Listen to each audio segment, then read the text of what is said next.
Informacijska točka Europe Direct Pomurje in občina Puconci sta pripravili okroglo mizo in razpravo na temo trajnostnega kmetijstva. Na njej so sodelovali Franc Bogovič, poslanec v Evropskem parlamentu, dr. Stanko Kapun, direktor Kmetijsko-gozdarskega zavoda Murska Sobota in Doris Letina iz Zveze slovenske podeželske mladine. Kakšne so trenutne razmere pri nas v Sloveniji glede trajnostnega kmetijstva, pojasnjuje Franc Bogovič, evropski poslanec.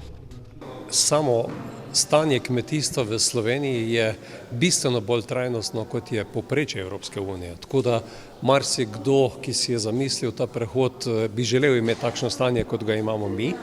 Zagotovo so izzivi tudi pri nas, vendar pa moramo ob tej trajnostni noti, ki ima na eni strani okoljsko dimenzijo, biti pozorni tudi na ekonomsko in socialno kategorijo.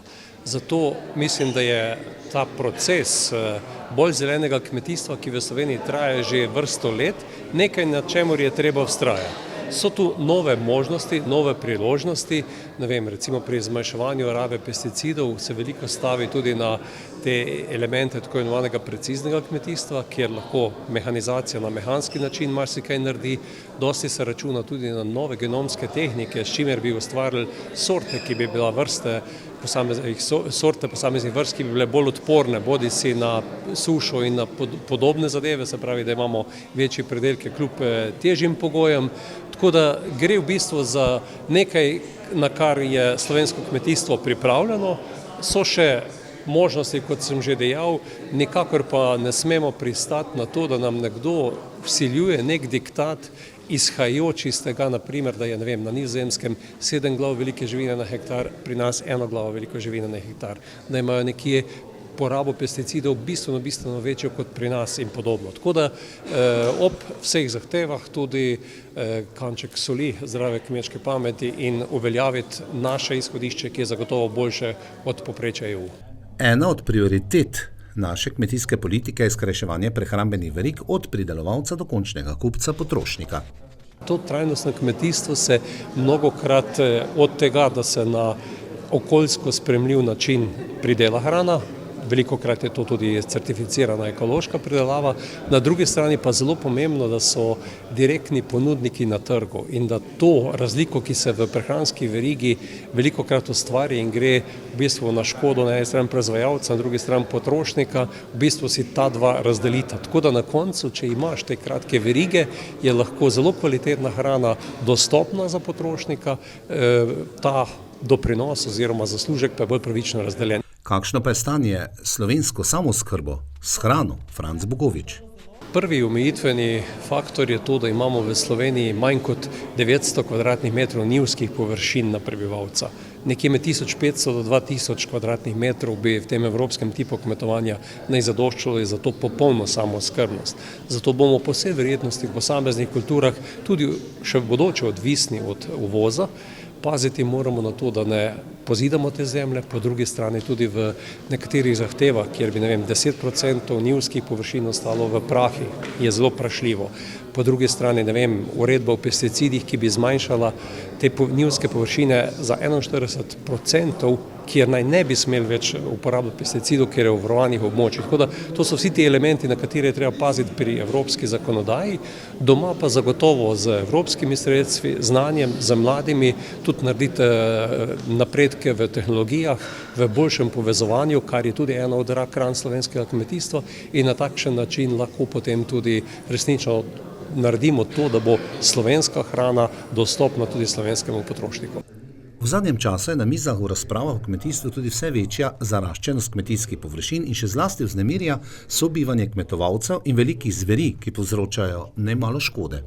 So območja predvsem ta jugozahodna Slovenija, tudi Brkini, Primorska, Kraški svet je tisti, ki se v veliki meri zarašča. Tu tudi zaradi tega naletimo še dodaten problem, da se areal z velikih zveri širi in se v konfliktu najde ta živinoreja in pa tudi velike zveri. Tako da to so stvari, kjer bi bilo treba biti pozoren, omogočiti tudi takšnim območjem, mogoče skozi več spodbud za te okoljske ukrepe na eni strani ali pa na drugi strani za bolj ekstenzivno kmetijstvo, ki ima tudi potem teh več okoljskih not trajnostnega kmetijstva vključenih. Tako da na vse te segmente je treba v Sloveniji dobro paziti in biti pozoren tako na eni strani, če hoče na Panonsko ravnico ali pa na Visokogorje ali pa na Kras. Kako je s trajnostnim kmetijstvom v deželi ob Muri, smo povprašali dr. Stanka Kapuna, direktorja Kmetijsko-gozdarskega zavoda Murska Sobota. Trajnostno kmetijstvo imamo že danes na območju Pomurja, Krajinskega parka Goričko.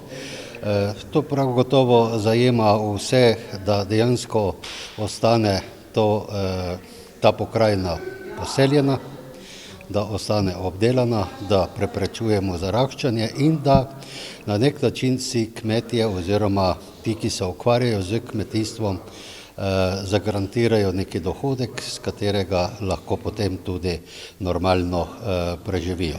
Mi smo prav gotovo kot Kmetijsko-gozdarski zavod na nek način povezani z to evropsko problematiko skupne kmetijske politike in skupna kmetijska politika za slovenske razmere, to, kar se zdaj že udejanja, je na nek način tudi trajnostno povezana. Želimo ohraniti kmetijstvo, želimo ohraniti pridelavo, želimo tudi lokalno oskrbo za to hrano in pa seveda želimo pa ohraniti naravne vire, kar se tiče tudi raznih teh naravovarstvenih vsebin, predvsem na teh zavarovanih območjih Natura 2000, Krajinskem parku Goričko in seveda to vse skupna kmetijska politika, ta dokument predpisuje in seveda danes poteka subvencijska kampanja, v kateri sodeluje tudi okoli 6000 pomurskih kmetov in seveda ti, ki imajo locirane kmetije na teh območjih, lahko tudi vse te operacije vpisujejo in seveda si pridobijo v doglednem času tudi denar. Glede prehranske varnosti in samooskrbe na Slovenskem se je Stanko Kapun kritično odzval na evropsko kmetijsko politiko. Vidimo, da določene evropske politike nas tu malo zavirajo v tem pogledu. Seveda Evropa je zaenkrat še polna hrane, oni ne gledajo na to majhno Slovenijo, pa vendarle naša politika bo mogla zagotoviti preko evropske politike in pojasniti, da pa vendarle mi smo neki unikum v tej evropski skupnosti in da seveda mi kot Slovenci, kot majhen narod tudi moramo poskrbeti za svojo lastno prehransko varnost.